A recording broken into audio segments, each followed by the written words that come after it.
What do Falcons do? Rise up. Welcome to Rise Up Reactions, the show where we talk all things Falcons, NFL, Georgia sports, and in general the sports news of the day. I'm your host, Dr. Lee Denning, just here getting ready to start the day, but wanted to take a moment to talk to you about the NFC North predictions that I have this year. Kind of going through all of the divisions in the NFL. I've already kind of run through the season in my head and have my little fancy sheet here where I have predicted all of the games for the year. And just wanted to talk about my predictions for it and then some of the 50-50 games I see each team having and some of the major additions and subtractions to the teams. So the NFC North is what we're going to talk about today. So you've got Green Bay, you've got Chicago, Detroit, and Minnesota. And it's going to be a fairly bland division at the top with, I think the Green Bay Packers are going to finish way up there. And then you've got a lot of intrigue and mystery between 2 to 4 there, although I think it's going to sort itself out by mid-season. But there's a lot of questions surrounding the other three teams as to how have they improved? Are they going to be better than they have been? Are they going to regress? So just starting at the top with the Green Bay Packers. This is a team that is still going to be very good, even though they have lost a little bit of talent due to salary cap constraints.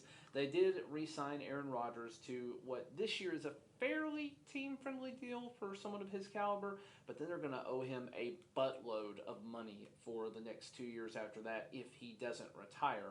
And even if he does retire, they're still going to be on the hook for somewhere in the neighborhood. I think it's $100 million or more over those 2 seasons. So they could be taking a major cap hit going forward if he's not on the team.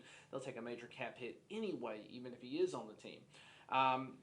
So there's also been that storied history there. They drafted Jordan Love back a few years ago. What are they going to do with him? He was a first-round pick who basically has seen 1.5 games action. This would have been a great year for them to move on from him, as there are a lot of quarterback-needy teams. But they've chosen to hold on to him for the time being, so they may still see him as the future of that team. So just kind of jumping into it, 50-50 games I see for them. Minnesota at least once, Tampa Bay, Buffalo, Dallas, Philadelphia, Tennessee, and the Rams. I think their ceiling is going to be 14-3. I think their floor, they're still going to be a very good team. They're 7-0 without Devontae Adams on the roster under Matt LaFleur. So I think they're going to finish about 13-4 overall. Notable additions, they got rid of Devontae Adams, but they did add Christian Watson, Romeo Doubs, and Sammy Watkins in the receiving corps. They also lost guys like MVS and Equanimeous St. Brown. So they really didn't have much other than Amari Rodgers and Alan Lazard and, Randall Cobb going into the offseason. And now they've replaced some of that with questionable talent. Their defense emerged as one of the top 5 defenses last year at the end of the season, though, probably from about week 9 on. And all they did is bolster that thing in the draft this year. So they took Wyatt out of UGA, who was the very clear next best player on the defense last year for the UGA. A lot of times you couldn't even distinguish him from Jordan Davis at nose tackle. So he was a phenomenal talent that they got in the end of the first round. Another guy that they picked up was also from Georgia, Quay Walker. A little bit of a questionable pick there at 22 overall. I think he's definitely a guy who had back-end first-round talent, but I think a lot of teams would have been more comfortable taking him in the second round. But still, he's going to be a very good linebacker for them and will likely make up for some of the areas that they're going to be deficient in. They also were able to get Rasul Douglas, and they re-signed Jair Alexander, which is a major re-signing for them. So their corners are set for the next few years. Romeo Doubs was another wide receiver they took, and again, they got Aaron Rodgers back. They did lose Zadarius Smith, which is going to hurt them at linebacker, though I do think the Quay Walker move was to try and address that in the offseason. They also lost one of their linemen in Lucas Patrick. So those are going to be tough things to overcome, but I do think they overcome and rise above it. Moving on.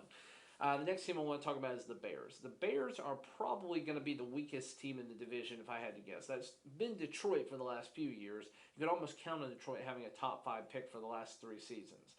I don't think that's the case anymore, and we're going to talk about why here. The Bears, their 50-50 games include San Francisco, the New York Giants, Minnesota at least once, New England, Miami, Atlanta, Detroit in 2 games, the New York Jets. And then all the other games I think they lose. They have some tough opponents here, but ultimately I see this being a fairly tough year for the Bears. They have some pretty notable losses in Khalil Mack, They did lose Nick Foles and Andy Dalton, so it's going to be the Justin Fields show. They didn't get to draft a first-round pick this year, secondary to the trade for Justin Fields last year, or at least the trade that ended up drafting him. Then they also lost Allen Robinson, who was very unhappy on the team after being franchise tagged. He's a Ram now. They lost Tariq Cohen to injury, though he didn't play at all last year. That's a really sad situation. Akeem Hicks and Alec Ogletree on the defense. So they have a lot of talent that's been poached from them to other teams.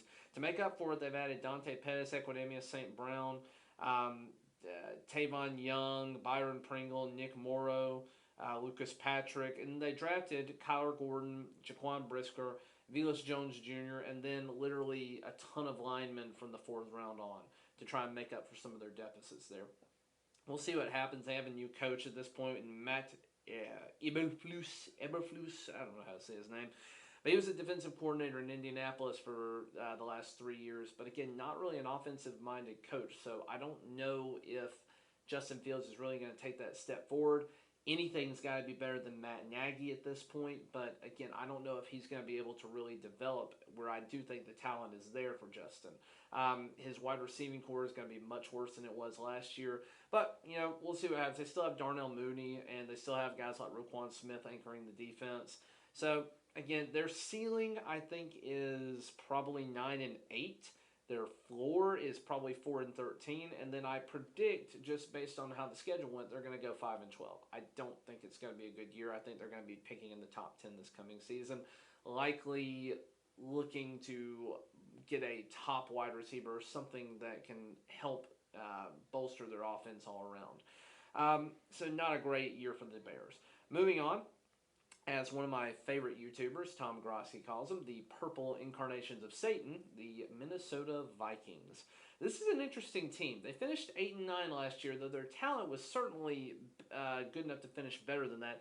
Defense, ever since they were really good about 4 seasons ago, has been an absolute nightmare for them. They've been allowing anywhere between 25 to 30 points a game for the last few seasons, where they used to have shutdown corners, and they were, basically the purple people eaters again on defensive line. They have had none of that for the last few seasons. So this year they are definitely trying to address that. Their 50-50 games include the Packers twice. They usually steal one from them at some point. Philadelphia Eagles, the Detroit Lions at least once, and New Orleans Saints, Chicago once, Arizona, Buffalo, Dallas, New England, Indianapolis, and the Giants. A lot of games are just up in the air for them, and I don't know which team is going to be showing up here in the long run. And again, this is going to be a team that we have to watch throughout the entire season. Just looking at what I said for them, Minnesota, they are going to start strong and likely end poorly. But again, we don't know what's going to happen with them. Notable additions through the draft and free agency. They were able to get Lewis Cine out of Georgia, Andrew Booth, cornerback Ed Ingram out of LSU, offensive lineman Brian Asamoah out of Oklahoma, probably a steal of a pick in the 3rd round. He's a linebacker. Then they also were able to poach Zadarius Smith from the Baltimore Ravens at kind of the last second there, and then they also did manage to re-sign Cousins to a short extension. A lot of Minnesota fans really hated this move.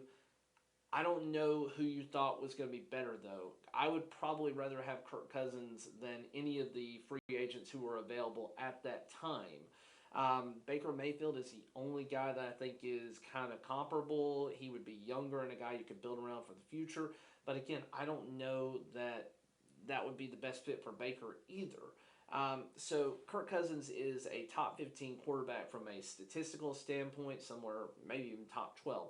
But he's got an interesting record. He tends to beat teams that he should, and he loses to teams that have slightly better talent on paper. He just doesn't win the big games or find ways to win. So, their ceiling this year, I do think they have an 11-6 ceiling, and I think their floor is 6-11. I'm going to split the difference on them. I initially had them at 8-9. I did go back and give them one of the games against the Packers, as I initially had them losing both of them, and that made them 9-8. So I think they're going to be a fringe playoff team, as the next division I'm going to talk about with the NFC West has what I think are 3 playoff teams. Then you also have the 3 division leaders, so there's not going to be a lot of room left. They will probably be the 7th seed if they make it to the playoffs this year. Now, they could go on a run and potentially beat out the Packers, have a great year, and finish first in the division. I don't think that's the odds-on favorite thing to happen, but they would be probably the clear second best team in the division. Moving on, a team that I think could outshine the Vikings this year, but probably won't outshine the Packers, would be the Detroit Lions. Now, the Detroit Lions finished abysmally last year, but the players love Dan Campbell. They lost 7 games last year by a single score. I think if a few more things go their way, they ended up finishing much better. And again, if they end up winning all of those games, they finished with a winning record last year. So this year, I think they had probably the best draft of any team at all, with the Jacksonville Jaguars making a questionable number 1 overall pick, somebody that probably should have gone in the top 10, but maybe not number 1 overall, and Trayvon Walker. We'll see what happens here as they were able to get Aiden Hutchinson with their number 2 overall pick. They also traded up with the Vikings to get Jamison Williams. They had Josh Pascal out of the Kentucky edge rusher. Joseph Kirby as a defensive secondary. They were able to get DJ Shark in the offseason, and they also bolstered their team with Josh Reynolds, Charles Harris, Mike Hughes, and Tracy Walker. So their wide receiving core is much better. They had Amon-Ra St. Brown kind of emerge last year, and now they got DJ Shark, and when he gets healthy, Jamison Williams. So automatically a great trio right there. Problem: you still have Jared Goff, who is the quarterback, and I don't think he is that good. He is definitely a bottom 10 starting quarterback in the NFL right now. He has had better seasons. Maybe he takes a little step forward back towards where he was on the Rams, but I think he was really a product of the Sean McVay offense in that scheme. I don't think he was actually a good quarterback. But the Lions, they only lost 3 really notable players, and they aren't all that notable. So they lost Carrell Hodges, wide receiver, to the Falcons, Dion Marlowe, safety, also to the Falcons, and they lost Trey Flowers as well. So really, their 50-50 games include Philadelphia, Minnesota, New England, Dallas, Miami, Green Bay, Chicago ×2, the Giants, and the Jets. I think they could very easily end up finishing with a winning record this year, though I think their ceiling is 10-7. Their floor is probably 5-12. I do have them going 8-9 in my schedule, where I just ran out all the teams and all the games. So that would still be a major improvement over I think they finished 2-14-1 last year. So they are headed the right direction, and within a couple of years, I think they're competing for number 1 overall in that division as the Packers start struggling to find replacements, as they start struggling to fill the talent due to contract issues. That's how this division is going to even itself out in the long run. So again, just to finish off, I have the Packers finishing number 1. A very contested race for number 2 between the Vikings and the Lions, and then a very clear-cut number 4 in the Chicago Bears. I don't know if that's going to be how it goes. Chicago could be much better than I'm giving them credit for. Only the season will tell. If you like what I've said, please tell me what you think about it in the comments down below. Consider subscribing, liking the channel. It would really help us out. And until next time, rise up.